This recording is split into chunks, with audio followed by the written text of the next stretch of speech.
प्रभु के चरणों में कोटि कोटि प्रणाम। और प्रभु आपको कोटि कोटि प्रणाम के साथ साथ आपको कोटि कोटि धन्यवाद जो आपने और मेरे परिवार के लिए शुभ आशीष दिया, शुभ वचन दिए, जो कुछ भी आपने किया और सूक्ष्म कारण और स्थूल शरीर के लिए जो कुछ भी आप प्रयास किया है और आप कर रहे हैं और जो आशीर्वाद आपने दिया है उसके लिए आपको कोटि कोटि प्रणाम।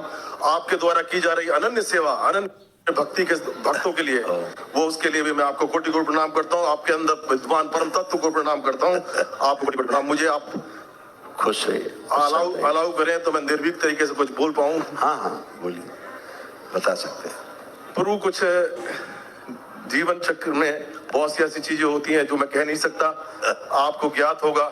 मैं चाहता हूं कि वो मुक्त हों और संसार के जीवन चक्र में मनुष्य योनि में पुनः व्यवस्थित होकर अपने को आगे चलाएं। मैं इससे ज्यादा उस वचन में कुछ बोल नहीं सकता। क्षमा प्रार्थी हूँ, कृपया इसमें मुझे मार्गदर्शन करें। और मैंने स्थान बनाए हुए हैं और आपके मार्ग मैं जान गया कि मुझे क्या करना है, पूजन का विधि भी समझ गया हूँ, मगर आप मुझे बताएं क्या उनको मैं विसर्जन कर दूं, स्थानों को तोड़वा कर विसर्जन कर दूं और इनको मुक्ति प्रदान करके इनको स्थान दे मनुष्य योनि में। प्रभु ऐसी कृपा आप करें। पहली बात तो मेरी ये है, दो बातें और करूंगा इसके बाद। देखिए क्या होता है, जो हम कर रहे होते हैं जीवन में, किसी एनर्जी को हम इन्वाइट करते हैं, उसका कोई दोष नहीं, वो तो आएगी। कभी कभी क्या होता है, जिस एनर्जी को इनवाइट करते हैं वो तो आती नहीं, कुछ दूसरा ही आ जाता है। उसके आने से भी रोग और कष्ट बढ़ते हैं धीरे धीरे, और वो कष्ट फिर असह्य कष्ट हो जाते हैं। शारीरिक, मानसिक, आर्थिक, सामाजिक, पारिवारिक, हर तरह से फैल जाता है वो। जब ऐसा दिखे तो समझ लीजिए कि हम ठीक एनर्जी को इनवाइट नहीं कर रहे। ठीक है, निश्चित रूप से कहीं न कहीं जितनी भी एनर्जी है, हमने जो देखा है, जो दरबार का सारी एनर्जी शाश्वत है, कोई बुरी नहीं है। एनर्जी तो एनर्जी है, बिजली आ रही, इसमें क्या बुरा है। हम इसको ठंडा गर्म बनाते हैं, हीटर बना लें, एसी चला लें। Energy gets converted in one form to another, that's all, that is conservation. बिल्कुल। तो हमारी जैसी इच्छा, विचार, आशाएं हैं, हम उसके अनुसार एनर्जी को कन्वर्ट कर लेते हैं। बदनाम एनर्जी होती है, फिर वो एक एनर्जी एक रूप में बदल जाती है जब, तो फिर वो वैसा ही बनी रहती है और फिर वो वैसा ही काम करती रहेगी। अब उसको हम बोलते हैं नकारात्मक। तो ये जो एनर्जी नकारात्मक है, ये मनुष्य की बनाई हुई है, एक तरीका। दूसरा, सृष्टि में नकारात्मक और सकारात्मक का बैलेंस है ही। नकारात्मक नहीं रहेगी तो सकारात्मक हो नहीं सकता आदमी। सकारात्मक आदमी है, उसके पीछे ये प्रमाण है कि नकारात्मकता है, क्योंकि कर्म भोग कटेंगे कैसे, विध्वंस होगा कैसे। विध्वंस होगा नहीं तो सृजन हो नहीं सकता। सत्य के साथ असत्य, पाप के साथ पुण्य, अधर्म के साथ अधर्म दिखता है। उसको हमने अपने अनुसार मान लिया है कि ये पाप है, ये पुण्य हमारे अनुकूल नहीं है, हम उसे पाप मान लेते हैं, हमारे अनुकूल है उसे पुण्य मान लेते हैं। इतनी बात है। और सबकी मान्यता अलग अलग है। तो मान्यता से जो चीज मानी जाए वो कंफ्यूजन है। जाना जाए, जब हम जान जाते हैं चीजों को, तो फिर ना पाप दिखता है ना पुण्य दिखता है, दोनों तिरोहित हो जाते हैं। पाप पुण्य का कोई माने बचता नहीं है, एक वही शेष रहता है, वो भी नहीं बचता है, वो भी नहीं बचता। तो स्थिति ये बनती है धीरे धीरे कि जो हम शुरुआत करते हैं चीजों से, जो है महसूस करते हैं, वहां से वहां पहुंच जाते हैं जहां महसूस होने बंद हो जाता है। ठीक है, जैसे अभी आपको इत्र लगाया जाए, अभी आपको महसूस होगा, 1 घंटे बाद आपको इत्र महसूस नहीं हो। दूसरे लोग कहेंगे अच्छा गुलाब लगाया है क्या, जी, आपको नहीं महसूस होगा। आप रम गए, आप वही हो गए, आप इत्र ही बन गए आप। तो वो भी जब चला जाए, नहीं बचे कुछ भी, तो आप कुछ भी नहीं बचे, मतलब हम भी कह रहे हैं शब्दों में, ये भी निरर्थक है। कुल मिला के इस सृष्टि में शेष कुछ है नहीं। अखंड ब्रह्मांड में प्रभु शेष है नहीं। जब तक शेष दिखे तब तक सृष्टि है, तब तक भ्रम है। मैं क्षमा के साथ एक बात पूछूं प्रभु, परम तत्व की हम बात करते हैं। भगवान भोलेनाथ और माई की वार्ता में भी एक जिक्र आता है जिसे गुरु गीता के नाम से लोग जानते हैं, जाता भी है। अगर आप अलाउ करें तो बोलूं। बिल्कुल। उन्होंने कहा कि परम तत्व का बोध, जो जिस साधना में, जिस बोध में, जिसके तत्व में रहते हैं, परम तत्व शेष रहता है, वही परम तत्व है। उसी में विलीन होना, उसी में साधना करना, उसके ही साधन करने के लिए योनि मिली है। तो वो परम तत्व का बोध होना, परम तत्व एक है जो कि हम अपनी इंद्रियों के द्वारा अपने उनसे ज्ञात नहीं कर सकते, जान नहीं सकते, हमारी सीमाओं से परे है। मगर वो शेष कहना भी सही नहीं है, क्योंकि वो अद्वित्व है, एक ही रहता है, जो काल से परे है, सत्य गणनाओं से परे है, संख्याओं से परे है, जो सत्य से असत्य से, पाप से पुण्य से, धर्म से अधर्म से परे है। वो तो वो है ना। देखिए, जब तक बोध होता रहे, क्षमा करेंगे मुझे आप, जब तक बोध होता रहे तब तक दो हैं। और महापुरुषों ने कहा कि प्रेम गली अति साकेरी जामे दो न समाए। बुद्धि से बोध है, ऋतंबरा है वहां पर। उसकी क्रिया जो है, एक है क्रिया और एक है स्थिर, यानी एक गति में है, एक स्थिर है, एक डायनेमिक है, एक स्टैटिक्स है। तो एक ऋतंबरा है, उसकी जो एक है परावर्तन, दूसरा है प्रत्यावर्तन।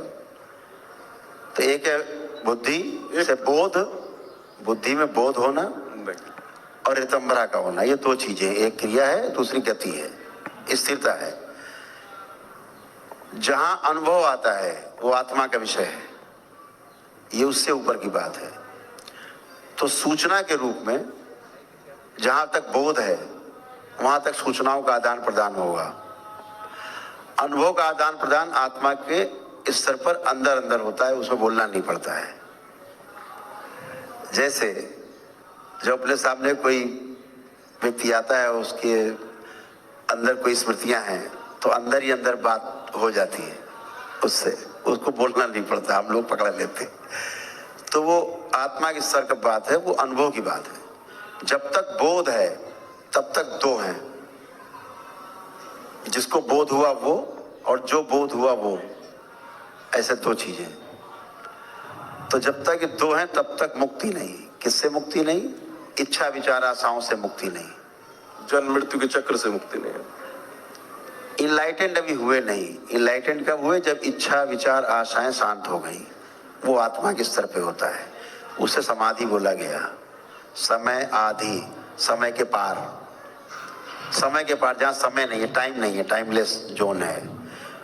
तो जो समाधि हुई, समाधि का अर्थ समाधान होना, प्रश्नों का संग्रह खत्म हो गया, अब उत्तर नहीं चाहिए। इसलिए जब उत्तर नहीं चाहिए तो प्रश्न नहीं है, प्रश्न नहीं तो समस्या नहीं है, समस्या नहीं है अगर, तो फिर आदमी समाधि में चला गया। अब ये समाधिस्थ व्यक्ति है, समाधान युक्त हो गया, समाधानित हो गया है, उसको समाधि कहा गया। मगर विमुक्त नहीं हुआ ना, अभी नहीं हुआ। अब ये पात्र बन गया है, किस चीज का? ज्ञान को उपलब्ध होने का पात्र बन गया है, पात्रता आ गई है। अब जब ये प्रयास अब शुरू करेगा समाधिस्थ व्यक्ति संयम के द्वारा, तो अब वो जाकर के पूर्णता को उपलब्ध होगा, ज्ञान को उपलब्ध होगा। प्रभु मुझे जहां तक ज्ञात है, अगर बोल दूंगा, आप मुझे अलाउ करें तो, हाँ। समाधि और सहज योग, सहज योग की अवस्था की आप बात कर रहे हैं। और समाधि दोषपूर्ण है, जहां मैं शेष रहता है। जहां तक मैं हूं तो वहां तक समाधि है, और जब मैं नहीं हूं तो सहज योग है। तो इसी की आप मेरे ख्याल से समाधि में मैं भी गिर जाता है, नहीं रहता है। समाधि में नहीं रहता, नहीं रहता, न कुछ नहीं रहता। समाधि फिर कौन करता है? वही तो समाधिस्थ कौन हुआ? वो रह गया। हाँ बिल्कुल। अभी क्या है, जैसे मन है, 5 चीजें हैं जीवन में: आत्मा, बुद्धि, चित्त, वृत्ति और मन। अभी आपसे कहा जाए ध्यान करिए, सपोज आप ध्यान करते हो, अचानक आप बैठे बैठे अब नाना के यहाँ, मामा के यहाँ, या मुंबई या अमेरिका कहीं पहुंच गए, पुरानी जगह पे। फिर आप कहते तो अरे यार ये कहाँ आ गए, फिर ध्यान की तरफ, नहीं यहीं पे रहना है, वर्तमान में। करते हैं ना। ये कौन देखता कि आप वहां चले गए, जबकि आत्मा तो एक ही है। तो ये कौन देख रहा है ध्यान में? वो है ना, एक्चुअली मैं बोल रहा हूँ, जो सुन रहा है, जो बोल रहा है, जो वार्ता कर रहा है, वो एक ही है। और जो दर्शन कर रहा है, जो उस अवस्था में होता है, श्रीमद् भगवत गीता में लिखा है, प्रभु, उन्होंने, अर्जुन ने पूछा था कि वो प्रभु मेरा मन बार बार भटकता है, दौड़ता है, और मैं वो अपने को एकाग्र नहीं कर पाता, तो उन्होंने दो उपाय बताए थे कि तू यही मैं अभ्यास और ध्यान, अभ्यास और वैराग्य, यही मैं कहना चाह रहा अभ्यास हूँ। और वैराग्य दो साधन बताए। नहीं, यही मैं कहना चाह रहा हूँ कि जब अर्जुन ये बात कह रहे हैं कि मेरा मन बार बार भागता है, ये कौन देख रहा मन भाग रहा है? ये मन तो एक ही है। जी हाँ। जीवन एक, तो भाग कौन रहा है ये, और देख कौन रहा है? उसने स्वयं को मान रखा है ना, इसमें हूं। मैं बताता हूँ। जीवन के 5 हिस्से हैं। आत्मा एक वस्तु है जिसे कहा गया कि वो कभी नष्ट नहीं होती।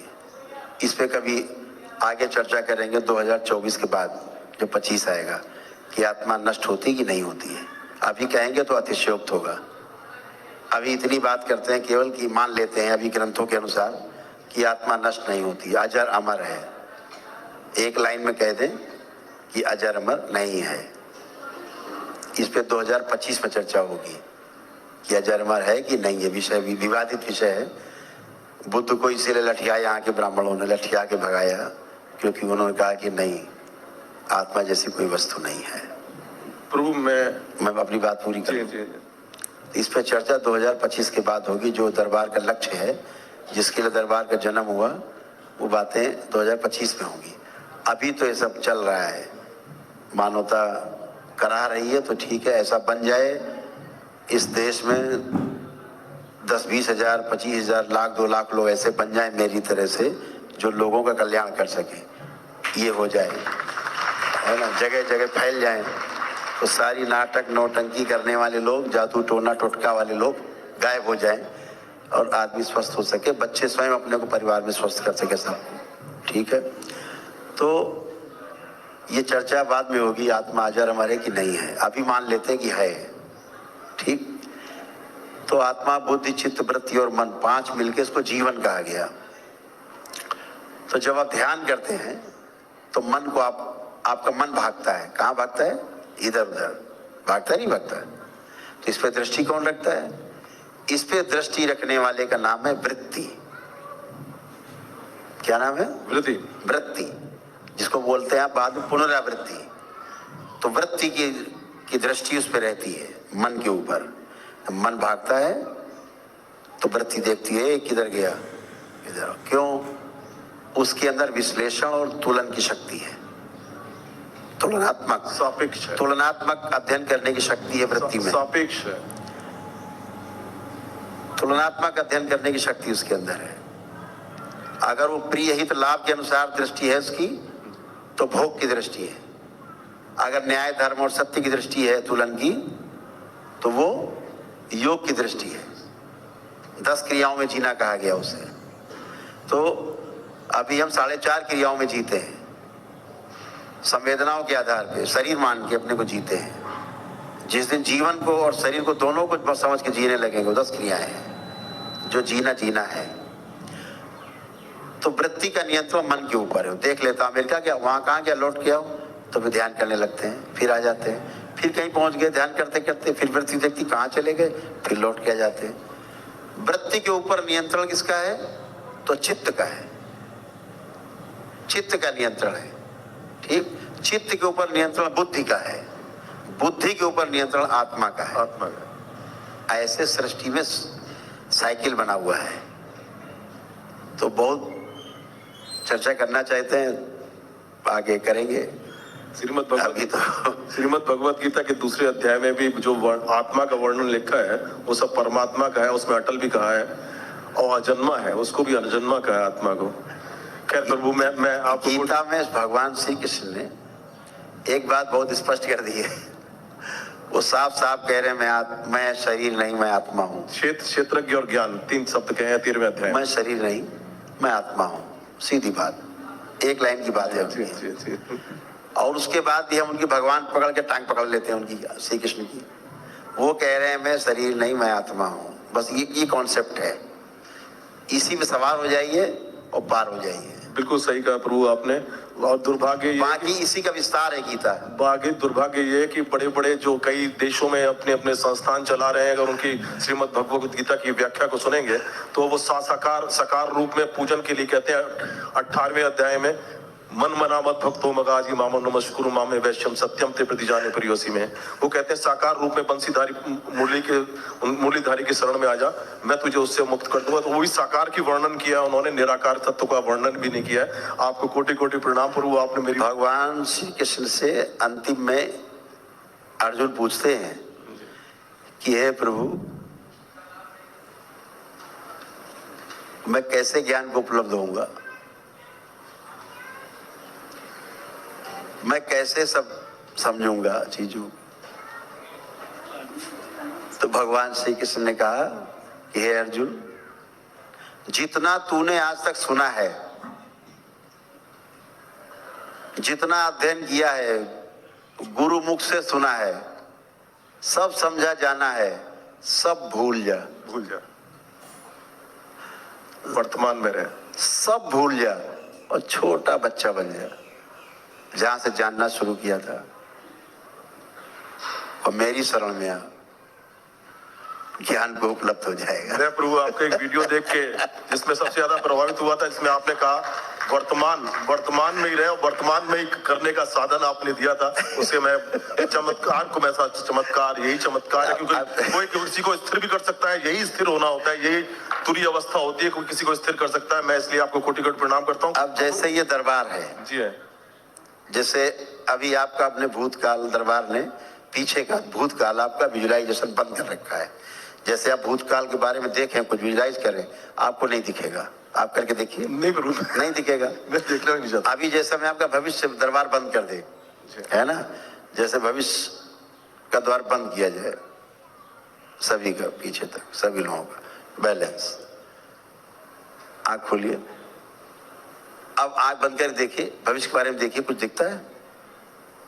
कुछ कल्पना करिए, भविष्य के बारे में विजुलाइज करिए, चिंतन करो, चिंता करो, भविष्य के कुछ भी विजुलाइज करिए, कुछ नहीं दिखेगा। तो अब आप भविष्य के विजुलाइजेशन से भी बाहर आ गए, भूतकाल से भी पीछे हट गए, भविष्य से भी हट गए, अब वर्तमान में है आप।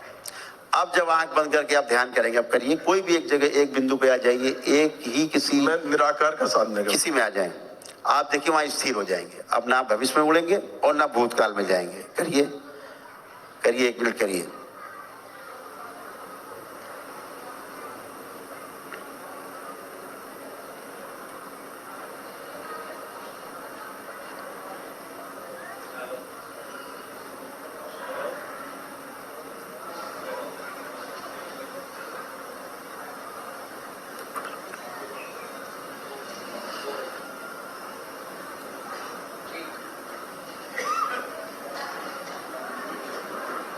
इनका गणेश द्वार खोल दिया जाए, बैलेंस। कहीं गए नहीं, ना भविष्य में कहीं गए, निर्विचार, निरिच्छा, निरसंकल्प अवस्था में मैं था। ठीक है, ना भूतकाल में गए। यही पूर्ण गुरु पहले करते थे। ये बाबा की शक्ति है, ये भोलेनाथ की शक्ति है जो हम कर आपके पास ये सामर्थ्य है कि साहब आप वर्तमान में किसी को ठहरा दें और वो ठहर जाए, ये बहुत बड़ी बात है। और मैं समझता हूँ ये परम लक्ष्य है इंसान का, कि तुरीय अवस्था में पहुंच जाए, वर्तमान में जीवन है, क्योंकि वही वर्तमान ही वर्तमान है, सर्वत्र में वर्तमान है परमात्मा, तो उसी में आप स्थिर कर देते हैं। बहुत बड़ी बात है। मैं आपको कोटि कोटि प्रणाम करता हूँ। पर वो मुझे केवल दो बातें कहनी थी, अगर मुझे आप। अब ये जो आपको हुआ, जी है, कि वर्तमान में रह गए, अब भूत भविष्य दोनों हट गए, वर्तमान में रहना ही ध्यान है। जी है, अब ये नित्य वर्तमान में हो गया, है ना। तो ये जो अवस्था है, ये साधक की पहली मांग है। जब वो गुरु से कहता है, गुरुदेव बड़े विचार आते हैं गंदे गंदे, कहते करते रहो। ऐसे कैसे होगा? गुरु का काम है भूत और भविष्य दोनों बंद करके वर्तमान में रख करके अपने शिष्य को साधना कराए। ये पूरी सृष्टि में, पूरी धरती में कहीं नहीं हो रहा है, ये आपके दरबार में हो रहा है, और ये 2025 से आगे बढ़ेगा। गुरु, मैं एक छोटी सी अपनी अवस्था के बारे में पूछना चाहता हूँ, आप बता देंगे क्योंकि त्रिकालदर्शी हैं। जी, नहीं, मैं जब निर्विचार, निरसंकल्प, निरिच्छा की अवस्था में होता हूँ, वैराग्य की पूर्ण अवस्था में होता हूँ, तो पिछले 18 साल से, कुछ साल से, 8-10 साल से बिल्कुल शरीर का बोध नहीं होता, निर्बोध अवस्था में पहुंच जाता हूँ स्वतः ही। शायद मेरे पूर्व जन्मों के प्रारब्ध का या कर्मों का फल रहा होगा, या जो वर्तमान की साधना है मेरी, तो मैं उस अवस्था को जानना चाहता हूँ कि ये सही है या मुझे भ्रम है। नहीं नहीं, ये भ्रम नहीं है। होता क्या है कि अभी एक आदमी उस अवस्था में रहता है, गुब्बारे की अवस्था में। मैं शरीर में होता ही नहीं, मुझे महसूस ही एक नहीं। गुब्बारा है, और वापस लाना पड़ता है। हाँ, हवा भर गई और गुब्बारा कहीं भी उड़ता है हवा में, लेकिन हवा में उड़ता, जमीन से ऊपर है वो, सब नहीं जा रहे हैं जमीन में, लेकिन गुब्बारा जा रहा है, हाइड्रोजन गैस भरी हुई है, ऊपर उड़ रहा है, लेकिन जिधर हवा चलेगी उधर जाएगा। एक ही अवस्था है। दूसरी अवस्था है कि गुब्बारे को हवाई जहाज बदल दिया जाए उस साइंस को, तो जिधर चाहे उड़ाया, जिधर चाहे उतारा, ये पहुंच गए, ये कंप्लीट है। ठीक है ना? तो गुब्बारे वाली अवस्था लगभग सभी की हो जाती है। और गुब्बारा हो ही नहीं, तो धीरे धीरे धीरे धीरे चलता आदमी, वो इनोवेशन चाहता उधरी है, इन्वेंशन है, जाता उसी तरफ है, हवाई जहाज बनने की तरफ। जब तक जैसे बाबा जैसे पूर्ण गुरु नहीं मिलते तब तक आदमी भटकाव रहता है, बाकी तो फिर रास्ता मिलता ही मिलता है। मेरी वो अवस्था जो बनती है वो सही है, सब सब बाबा से दीक्षा लेंगे, आप आगे बढ़ेंगे, सब अच्छा होगा। प्रभु दो बातें, मुझे सांसारिक बातें करनी थी, अगर मुझे आप अलाउ कर दें। बताएं बताएं। क्षमा करें आप मुझे, मैं पहले आपसे अब सबसे क्षमा मांगता हूँ, मुझे क्षमा करेंगे, आपका समय कीमती है, बहुत बेहद कीमती है, मगर जिज्ञासापूर्ण थी। आप जैसे जब कोई एक आध लोग आ जाते हैं तो उनसे चर्चा के बाद क्या होता है, कुछ लोग जो ज्ञान पिपासु रहते हैं ना, उनको भी कुछ प्रसाद मिल जाता है।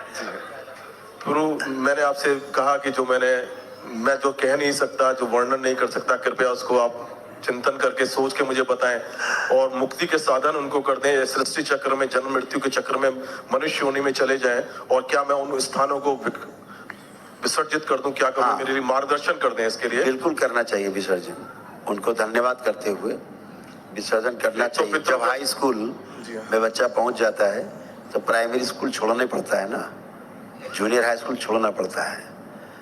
ये नहीं कि हम डिग्री कॉलेज पहुंच गए फिर भी अपना हम प्राइमरी स्कूल पकड़े रहने, हम तो यहीं बैठेंगे, यहीं पढ़ेंगे, यही नियम है। मोह तो क्या उनकी छूटना है। मुक्ति हो के क्या वो मोह से मुक्ति नहीं होगी, उनकी मुक्ति और ये मोह तो 1 मिनट का समय दे दे, मैं अकेले में बोल दूं बस। नहीं, दोनों तरफ मोह रहता है। मोह से मुक्ति नहीं तो फिर मुक्ति नहीं। कैसे होगा प्रभु? यही तो। अब आप एक काम करें, एक बाल्टी जल में थोड़ी भस्म डालें और उन स्थानों को नहला दें, पवित्र कर दें, हरिहर हो जाएगा सब। उसके बाद बस हो गया, फिनिश हो गया, हम कुछ बचे ही नहीं। फाइन। दूसरा, मेरी बेटी MBBS की PG की तैयारी कर रही है प्रभु, मैं चाहता हूँ आगरा के SN मेडिकल कॉलेज में उस गायनेकोलॉजिस्ट बन जाए और उसकी शादी हो जाए। बाधा बहुत आ रही है, 28-29 साल उम्र हो रही है, मेरी सीमाओं से परे है, मुझे मदद करें।